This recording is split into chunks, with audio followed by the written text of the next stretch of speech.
Well, yesterday we were having a play with some Uniden gear, and we were sort of having a bit of a play with the 2020 and the speaker, and we sort of touched on the VFOs. New Year's Day today, it's been a day to restore a VFO, so we've been cleaning up all these bits and pieces, and it's got a very nice clean front now on this. Just got to do the final polish on the little lens here. It's got a bit of rubbish on it from me with my spray and wipe, but you know, really nice quality looking front on that. Had a couple of faults to fix in this one though. As you can see, we're still putting some screws back in here on this board, which was a bit of an issue with this relay clicking in here, faulty diode that we replaced. The other thing too, which can be a can't use that word, see that globe right in there? There's a globe, there's a red globe. Now if you ever need to get at one of these, I'll save you some time.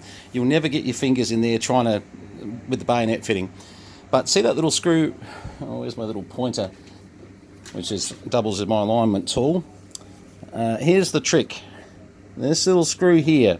Pull that screw out. There's a bracket that comes out, and then the whole thing comes out. Now you might say, yeah, but that's a pain to get back in that screw. Trust me, getting this globe in and out is more of a pain. I tried the hard way for about 20 minutes and then decided no, it's too hard. So okay, we're just going to put this back together in a second, and you know, after fixing our faulty diode and our, you know, pulling all our bits off and cleaning it up, we'll get all the covers back on. And I mean, it's New Year's Day 2020. Let's hope this is the first thing I've restored that actually works. We'll connect it up to this fella here, put all the knobs and dials back on, and give it a bit of a shot. So give me a tick, I'll put it back together and we'll see where we go from there. Does it work? We shall see. So we're getting a bit closer. Got some really nice polished knobs on there. Front's looking reasonably clean. It's a nice looking front, this. Got a couple of smudge marks I need to just still work on. Inside we've got everything back together, although we've still got a couple of wires left to go. One of the hints when you take the front panel off, just unclip your two wires. One of them comes back through the front here. Hang on, need my little... you're much easier to take that wire there off, and when you take the front off, and actually then you'll just resolder it back onto this point. Oh, sorry, it would really help if I got the camera. I was looking at the wire more than the camera. Okay, so this wire comes through this, underneath this switch here, and then basically you can just bring it up. I've got to get myself in front of the camera here. Up onto that top point of that resistor. You just solder it on the top of the resistor. On the bottom, also remember, you'll have a ground that will come through, and that's just lying around in there. So that'll just go to the little ground strip that's in there, and you will be cooking with gas. So I'll just quickly solder those up, put some covers on. I'm pretty confident because I'm going to put the covers on before I even test it. We shall see. Okay, just to reiterate what we were talking about with that red wire. So the red wire comes in under the switch, over the top, and as you can see, on the top of this resistor here, which is the top of the switch here, you'll be cooking with gas. The black one just goes to ground underneath, so I won't bother showing you that. That was a pretty easy one. But yeah, that one you do want to get in the right spot. Now, just before we put the covers on, I just want to try and experiment. See how we've got a little bit of a mark in that that VFO across the 60, 3.60. So we're just going to, sorry, 360 as in 27 360 that is. I'm just going to try something. I'll show you something. You never know, it might not work. So what we've done, if I just turn this volume down, so we've just darkened it a bit to try and not have that sort of obvious spot there. You can still see a mark where we've had to go over it, but a lot better than that red line coming through, you know, that we had there. Alright, let's put some covers on this. It's appearing to work, by the way. I thought before I put the covers on, let's see if I've actually fixed the VFO. Righto, so we've got a signal going into this Uniden 2020.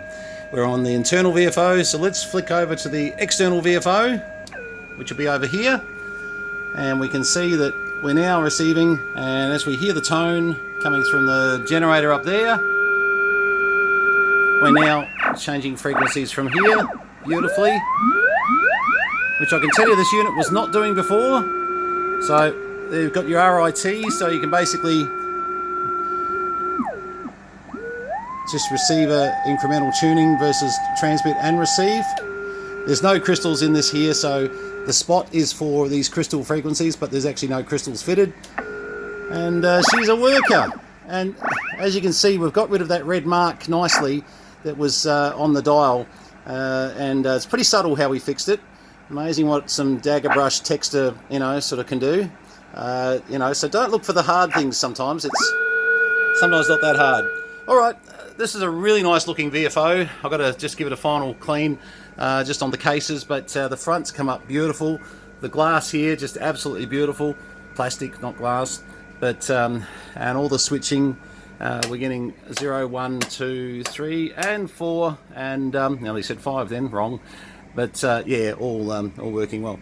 So if you get a VFO 8010, sorry, that goes with the Uniden 2020, not a difficult repair. This one was just not switching correctly. It had actually jammed itself on the spot frequency. So basically the VFO, the big giveaway was the LED too, when you went bang bang like that. So something wasn't happening with the relay diode that was giving us trouble. Yeah, look, typical of me, I just thought, well, if I've got to pull it to bits, and actually working on that board was easier to pull it out than to try and work on it in situ. I would really suggest, if you're going to pull an 8010 Uniden VFO to bits, take the time, pull the front off, pull the VFO knobs VFO off, drop the VFO out and your board out here, and totally accessible, really not hard to do. Just takes an extra 10 minutes, but 10 minutes it'll save you a lot of frustration.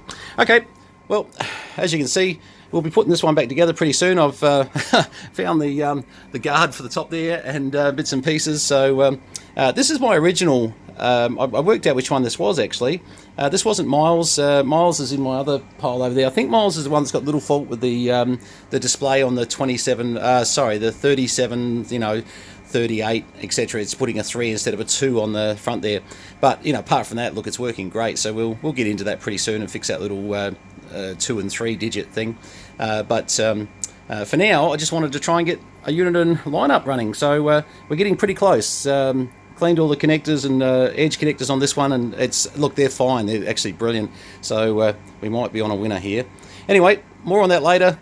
This one's more about just how to fix a VFO, which is really, just a couple of hints, to be honest. It doesn't really go through and profile every last second of what we did, but it's giving you a couple of tips on where to look and what to look for, and especially how to replace that silly globe. I'll tell you what, that's a doozy.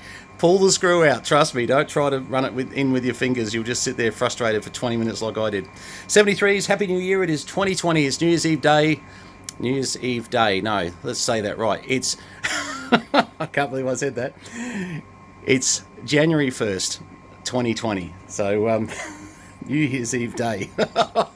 Oh, I must have had a couple of drinks last night. All right, 73s all. Thanks very much for having a look at the VFO and just a bit of a clean up on the old girl. And we'll get this running on 20 meters and 40 and 80 soon, and just do a bit of a video of the whole thing set up in its final resting place, and maybe show it on air with a few bands.